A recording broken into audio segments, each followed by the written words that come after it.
Halo semuanya, selamat datang di Bobok Channel. Di sini kita akan berbagi kisah hidup yang penuh inspirasi dan pelajaran. Jangan lupa like, komen, dan subscribe ya. Yuk, kita mulai. Matahari mulai tenggelam di ufuk barat, meninggalkan jejak oranye kemerahan di langit desa kecil tempat Sarah tinggal. Udara sore itu terasa hangat, namun bagi Sarah, hari ini sama seperti hari-hari lainnya, penuh dengan tekanan dan ketidakpastian. Di sudut rumah sederhana yang ia tinggali bersama ibunya, mesin jahit tua berdiri setia di atas meja kayu yang sudah usang. Sebagai seorang penjahit rumahan, Sarah mengandalkan pekerjaan menjahit pakaian untuk tetangga-tetangga desa sebagai satu-satunya sumber penghasilannya. Namun penghasilan itu tidak pernah cukup. Setiap kali uang hasil kerja kerasnya masuk, selalu ada sesuatu yang harus dibayar. Tagihan listrik, bahan makanan, atau obat-obatan untuk ibunya yang sering sakit. Yang paling membuat Sarah merasa tertekan adalah hutang keluarga yang semakin menumpuk. Hutang itu berasal dari pinjaman beberapa tahun lalu untuk biaya pengobatan ayahnya, yang akhirnya meninggal dunia tanpa sempat melunasi utangnya. "Kamu tidak bisa begini terus, Sarah," bentak Bu Siti, ibu Sarah, suatu sore saat mereka duduk di ruang tamu yang sempit. Suaranya terdengar keras, memenuhi ruangan kecil itu. "Aku sudah lelah membayar cicilan hutang ini sendirian. Kamu hanya bisa duduk di depan mesin jahitmu, tapi hasilnya tidak pernah cukup." Sarah menundukkan kepala, mencoba menahan air mata yang mulai berkumpul di sudut matanya. Ia tahu ibunya sedang frustrasi, tapi kata-kata itu tetap menyakitkan. "Bu, aku sudah berusaha," jawabnya pelan, suaranya nyaris bergetar. "Tapi pekerjaanku hanya sebatas ini. Aku tidak tahu lagi apa yang harus kulakukan." Bu Siti menghela napas panjang, lalu bangkit dari kursinya dan berjalan mondar-mandir di ruangan itu. Wajahnya tampak murung, namun juga dipenuhi kemarahan yang terpendam. "Kalau saja kamu bisa mendapatkan pekerjaan yang lebih baik, atau menikah dengan orang yang bisa membantu kita," katanya, lebih kepada dirinya sendiri daripada kepada Sarah. Sarah hanya diam. Ia sudah terbiasa mendengar omelan ibunya tentang pernikahan. Di desa ini, pernikahan sering dianggap sebagai solusi bagi banyak masalah. Tapi Sarah tidak pernah tertarik pada ide itu. Baginya, pernikahan adalah komitmen besar yang tidak bisa dilakukan hanya demi uang. Esok harinya, ketika Sarah sedang menjahit pakaian pesanan tetangganya, pintu depan rumah mereka diketuk dengan keras. Sarah menghentikan pekerjaannya dan berjalan menuju pintu. Saat ia membuka pintu, ia terkejut melihat seorang pria berjas hitam berdiri di sana. Pria itu tampak rapi, dengan wajah dingin yang sulit dibaca. Di belakangnya, sebuah mobil mewah terparkir di tepi jalan. "Bu Siti di rumah?" tanya pria itu dengan nada tegas, tanpa basa-basi. Sarah mengangguk dan mempersilakan pria itu masuk. Beberapa detik kemudian, Bu Siti muncul dari dapur dengan ekspresi cemas. "Ada apa, Pak?" tanyanya. Suaranya sedikit gemetar. Pria itu langsung duduk di kursi tamu tanpa menunggu undangan. Matanya menyapu ruangan, seolah-olah menilai betapa miskinnya keluarga ini. "Saya datang untuk membicarakan hutang Anda," katanya tanpa basa-basi.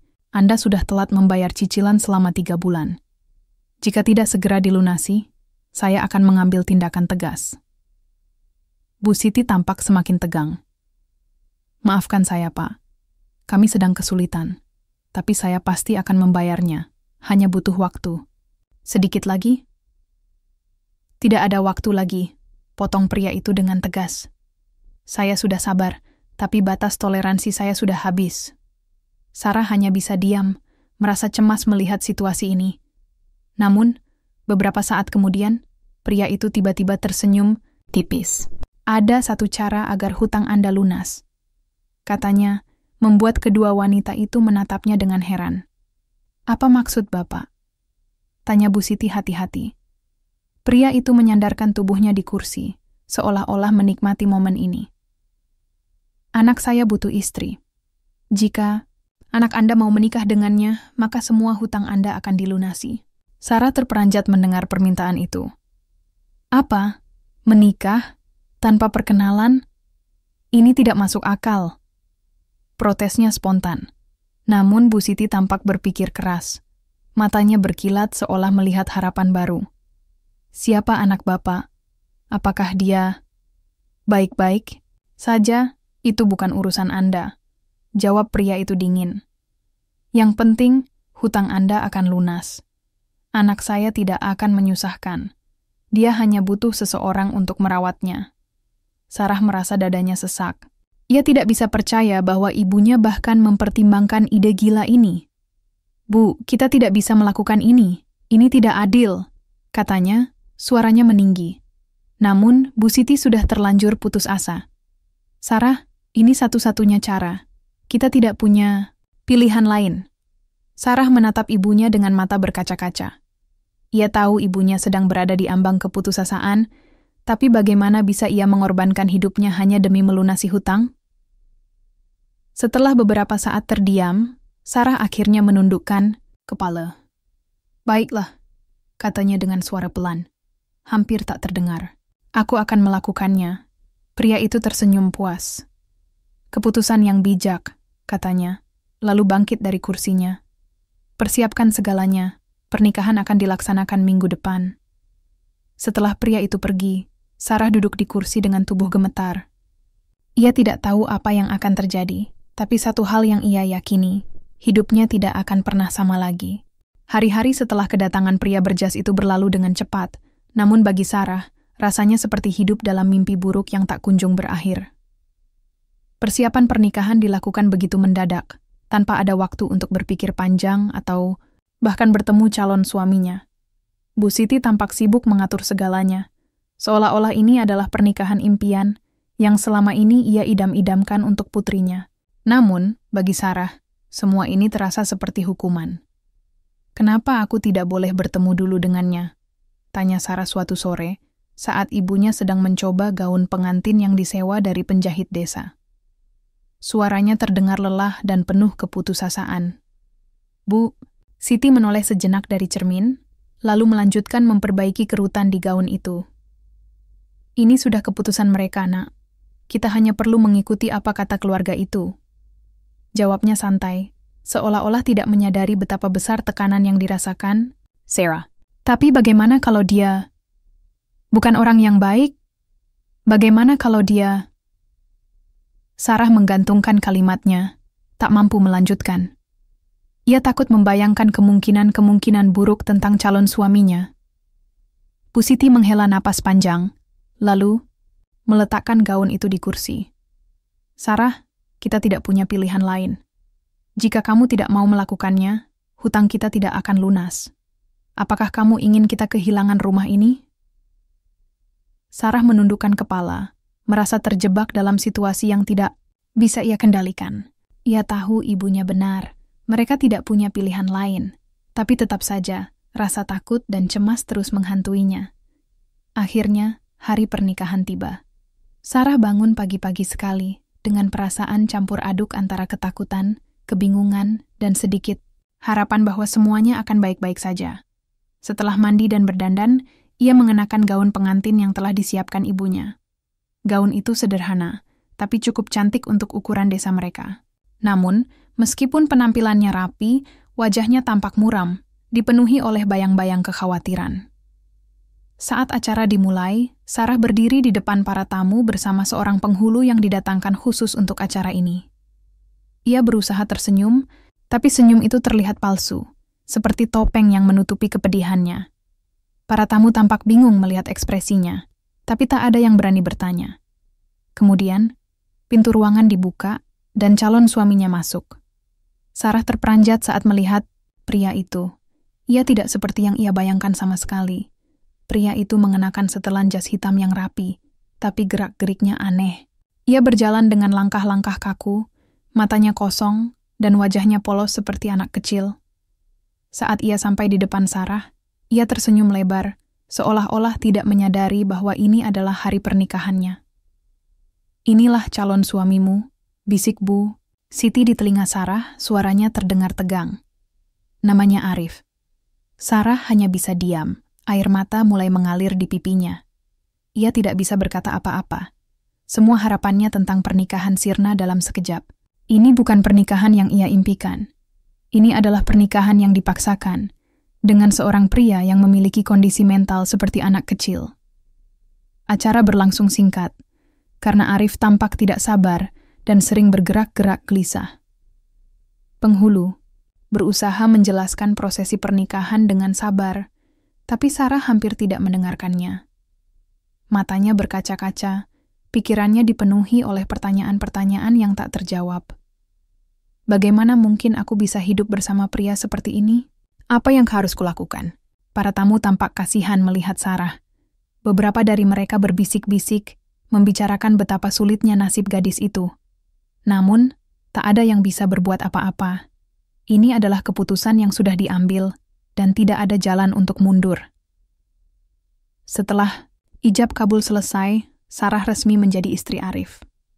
Saat acara usai, ia langsung duduk di kursi, menangis tanpa bisa menahan diri. Arif, yang tampak tidak mengerti apa yang sedang terjadi, hanya duduk di sampingnya dan menatapnya dengan tatapan polos. Malam itu, Sarah dibawa ke rumah mewah milik keluarga Arif. Rumah itu besar dan megah, jauh berbeda dengan rumah sederhana, tempat ia tinggal bersama ibunya.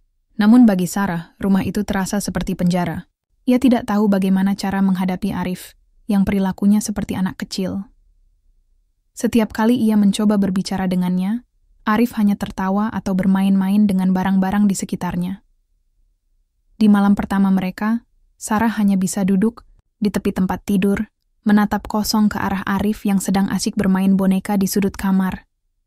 Hatinya dipenuhi oleh rasa kecewa, marah, dan kesedihan yang mendalam. Ia tidak tahu bagaimana bisa bertahan dalam situasi seperti ini. Hari-hari pertama Sarah di rumah mewah keluarga Arif terasa seperti mimpi buruk yang berlangsung tanpa akhir. Rumah itu besar, megah, dan penuh dengan barang-barang mahal. Namun bagi Sarah, semua kemewahan itu tidak lebih dari sekadar ilusi. Ia merasa seperti seorang tawanan yang dipaksa tinggal di istana asing, tanpa ada kebebasan atau ruang untuk bernapas. Arif, suaminya, adalah pusat dari segala tekanan itu. Ia bukan pria dewasa seperti yang Sarah bayangkan sebelumnya. Ia adalah seorang pria autis dengan perilaku layaknya anak kecil. Setiap pagi, Sarah harus membujuknya bangun tidur, membantunya mandi, memakaikan baju, hingga memberinya makan. Arif sering tertawa tanpa alasan, bermain-main dengan barang-barang di sekitarnya, atau menangis jika tidak mendapatkan apa yang ia inginkan. Semua ini membuat Sarah kewalahan, baik secara fisik maupun emosional. Aku tidak bisa melanjutkan hidup seperti ini, gumam Sarah suatu sore saat ia duduk sendirian di ruang tamu setelah seharian merawat Arif. Matanya lelah, tubuhnya terasa berat, dan pikirannya dipenuhi oleh rasa frustrasi yang tak terkatakan. Ia mencoba menenangkan diri dengan menjahit beberapa pakaian bekas milik keluarga Arif, tetapi bahkan aktivitas itu tidak mampu mengalihkan perhatiannya dari kenyataan pahit yang ia hadapi. Setiap kali ia melihat Arif, hatinya dipenuhi oleh campuran rasa kasihan dan marah. Kasihan karena Arif tidak memiliki kesadaran penuh tentang dunia di sekitarnya. Marah karena ia dipaksa menjadi bagian dari kehidupan pria itu tanpa ada pilihan lain. Sarah sering bertanya-tanya, kenapa aku harus mengorbankan hidupku demi orang lain? Kenapa ibuku tega memaksaku melakukan ini? Namun, meskipun hatinya penuh amarah, Sarah tidak bisa sepenuhnya membenci Arif. Pria itu polos, tidak bersalah, dan tidak tahu apa-apa tentang situasi yang sedang terjadi. Ia hanya ingin bermain, tertawa, dan hidup seperti anak kecil yang bahagia. Sarah kadang-kadang merasa iba melihatnya, tapi rasa iba itu tidak cukup untuk membuatnya bertahan dalam keadaan seperti ini.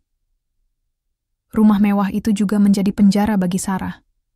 Ia tidak diperbolehkan keluar rumah tanpa izin dari keluarga Arif yang khawatir Arif akan merasa cemas atau panik jika ditinggalkan sendirian.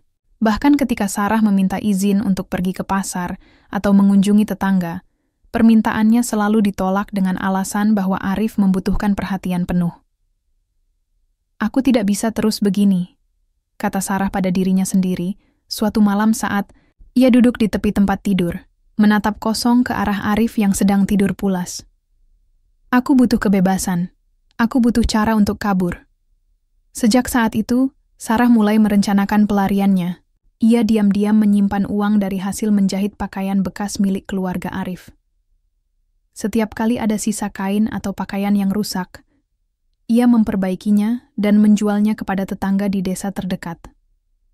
Uang hasil penjualan itu ia simpan di bawah kasur, berharap suatu hari nanti jumlahnya cukup untuk membiayai pelariannya. Selain itu, Sarah juga mulai mencari informasi tentang pekerjaan di luar kota. Ia diam-diam meminjam ponsel salah satu pembantu di rumah itu dan mencari lowongan kerja di internet. Ia membaca tentang konveksi-konveksi besar di kota yang membutuhkan tenaga penjahit. Meskipun belum yakin apakah ia bisa bekerja di sana, Sarah merasa bahwa ini adalah satu-satunya harapan untuk melarikan diri dari kehidupan yang membelenggunya. Namun, rencana Sarah tidak semudah yang ia bayangkan. Setiap kali ia mencoba mencari waktu untuk melaksanakan rencananya, selalu ada hal yang menghalangi. Arif sering mengikuti Sarah kemanapun ia pergi, membuatnya sulit untuk bergerak bebas. Selain itu, keluarga Arif juga sangat protektif, selalu memastikan bahwa Sarah tidak meninggalkan rumah tanpa pengawasan. Meski begitu, Sarah tidak menyerah. Ia terus menyimpan uangnya dan mencari celah untuk melarikan diri.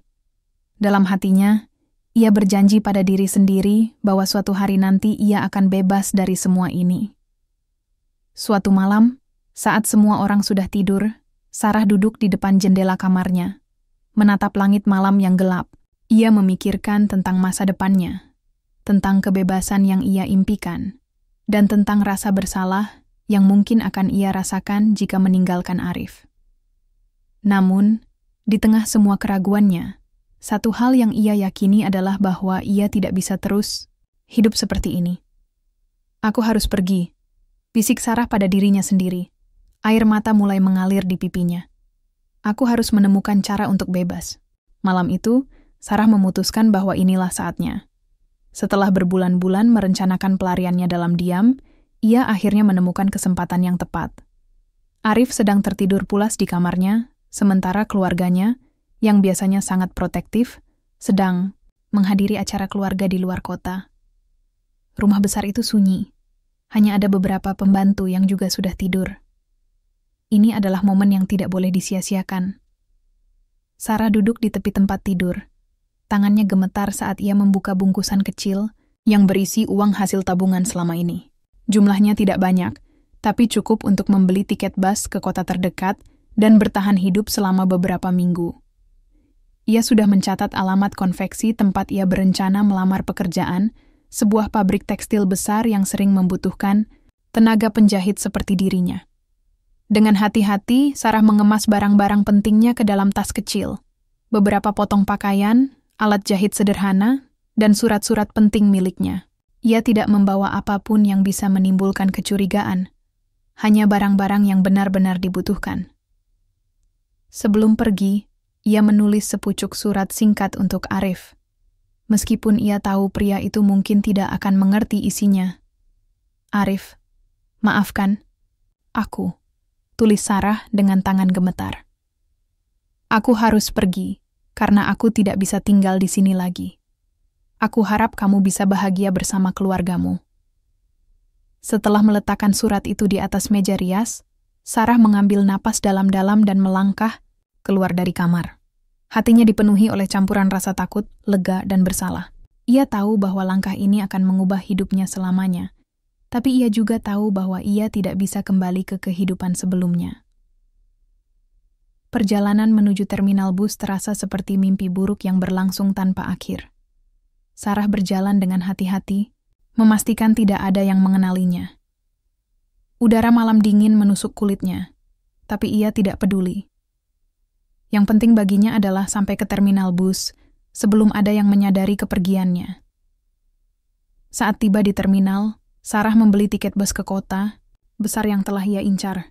Di dalam bus, ia duduk di pojok kursi, menundukkan kepala agar tidak terlihat oleh orang lain. Pikirannya dipenuhi oleh bayangan-bayangan masa depan yang belum pasti. Apa yang akan terjadi jika aku gagal? Apa yang akan mereka katakan tentang aku? Namun, di tengah semua keraguannya, satu hal yang ia yakini adalah bahwa ia tidak bisa kembali ke rumah mewah itu. Beberapa jam kemudian, Sarah tiba di kota besar yang ramai dan penuh aktivitas. Suasana kota itu begitu berbeda dari desa tempat ia tinggal sebelumnya. Gedung-gedung tinggi menjulang, kendaraan berlalu lalang, dan orang-orang berjalan cepat dengan tujuan masing-masing. Sarah merasa seperti ikan kecil yang tersesat di lautan besar. Tapi ia juga merasa lega karena akhirnya bebas dari belenggu kehidupan lamanya. Ia langsung menuju alamat konveksi yang telah ia catat sebelumnya. Setelah menanyakan beberapa orang di sekitar, ia berhasil menemukan gedung besar itu. Saat masuk, ia disambut oleh suara mesin jahit yang berderu-deru dan aroma kain yang familiar. Sarah merasa seperti kembali ke dunia yang ia kenal. Setelah mengisi formulir pendaftaran dan menjalani wawancara singkat, Sarah diterima bekerja sebagai penjahit di konveksi itu. Gajinya tidak besar, tapi cukup untuk memenuhi kebutuhan sehari-hari. Ia mulai bekerja keras, berusaha menunjukkan dedikasi dan keterampilannya agar bisa bertahan di tempat baru ini. Hidup di kota besar memberikan Sarah kebebasan yang selama ini ia impikan. Ia bisa keluar rumah kapanpun ia mau, bertemu orang-orang baru, dan menjalani hidup sesuai keinginannya. Meskipun awalnya sulit beradaptasi, ia perlahan-lahan mulai menikmati kehidupan barunya. Ia menyewa kamar kecil di sebuah kos-kosan sederhana, tempat ia bisa tinggal sendiri tanpa ada yang mengganggunya. Namun, meskipun ia merasa lebih bahagia, rasa bersalah kadang-kadang masih menghantuinya. Ia sering memikirkan Arif dan ibunya, bertanya-tanya apakah mereka baik-baik saja tanpa dirinya. Suatu hari, saat istirahat makan siang di konveksi, salah satu teman kerjanya, seorang wanita bernama Rina, mengajaknya mengobrol. "Kamu dari mana, Sarah?" tanya Rina sambil menggigit roti isi. "Dari desa kecil di pinggiran," jawab Sarah pelan, mencoba menghindari detail lebih lanjut. Rina tampak penasaran. "Kenapa kamu pindah ke kota?" Sarah terdiam sejenak, lalu tersenyum. "Tipis. Aku hanya ingin hidup mandiri," katanya, menyembunyikan kisah panjang di balik kalimat sederhana itu.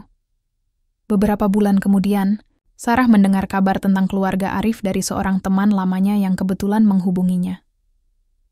Temannya itu memberitahunya bahwa setelah Sarah pergi, Arif sempat menjadi sangat cemas dan rewel. Keluarga Arif akhirnya meminta Bu Siti, ibu Sarah, untuk datang dan merawat Arif. Sekarang Bu Siti tinggal di rumah mewah itu, menjalani kehidupan yang sama seperti yang pernah dilakukan Sarah. "Aku tidak tahu apakah ibumu senang atau tidak, tapi dia bilang dia melakukan ini demi kamu," kata temannya di telepon. Sarah terdiam mendengar kabar itu. Hatinya dipenuhi oleh rasa bersalah yang mendalam. Ia tahu bahwa keputusannya untuk melarikan diri telah membebani ibunya, tapi ia juga tidak bisa kembali ke kehidupan yang membuatnya merasa terjebak. Beberapa bulan telah berlalu sejak Sarah meninggalkan rumah mewah itu. Kehidupannya di kota besar mulai terasa lebih stabil, meskipun tetap penuh tantangan. Ia bekerja keras di konveksi, belajar untuk mandiri, dan perlahan-lahan membangun kehidupan barunya. Namun, meskipun ia tampak lebih bahagia dibandingkan saat tinggal bersama Arif, ada satu hal yang tak pernah benar-benar hilang dari pikirannya. Rasa bersalah.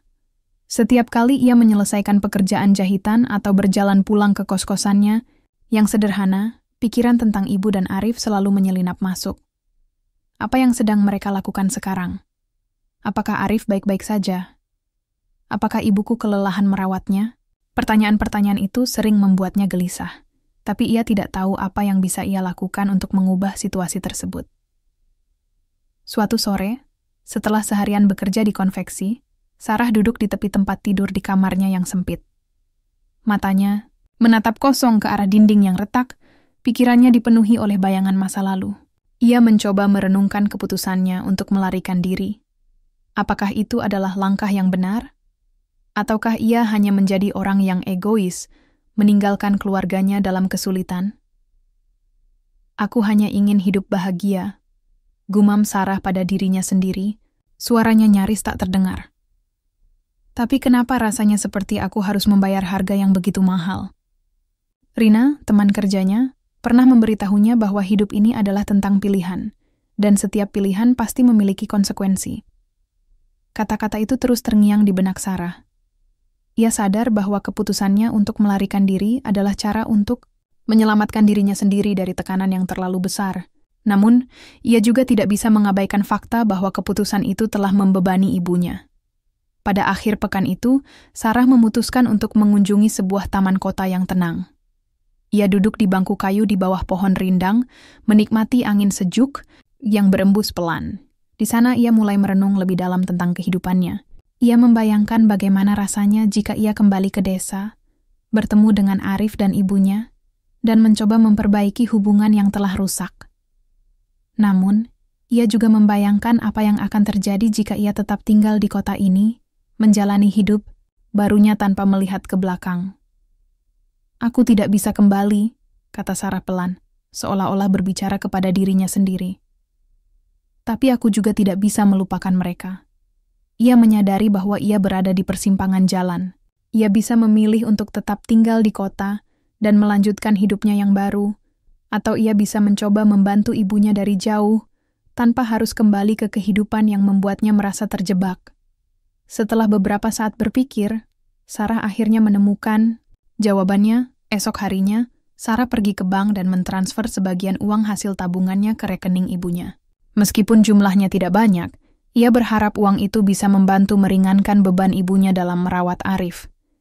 Ia juga menulis sepucuk surat singkat untuk ibunya, meskipun ia tidak yakin apakah surat itu akan sampai ke tangan ibunya.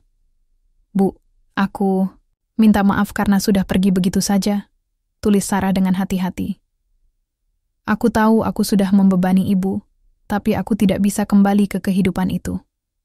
Aku berjanji akan bekerja keras dan membantu ibu dari jauh. Tolong jaga diri dan Arif." Setelah menulis surat itu, Sarah merasa sedikit lega. Ia tahu bahwa ini bukan solusi sempurna, tapi setidaknya ia telah melakukan sesuatu untuk menebus kesalahannya. Hari-hari berikutnya, Sarah melanjutkan hidupnya di kota besar dengan semangat baru. Ia bekerja lebih keras di konveksi, berusaha menabung lebih banyak agar bisa membantu ibunya secara rutin. Ia juga mulai menjalin hubungan yang lebih dekat dengan teman-teman barunya, termasuk Rina, yang sering memberinya dukungan dan nasihat. Meskipun rasa bersalah masih kadang-kadang menghantui, Sarah mulai belajar untuk menerimanya sebagai bagian dari proses penyembuhan. Ia menyadari bahwa hidup ini adalah tentang menemukan keseimbangan antara kebahagiaan diri sendiri dan tanggung jawab kepada orang lain. Ia tidak bisa mengubah masa lalu, tapi ia bisa memperbaiki masa depannya.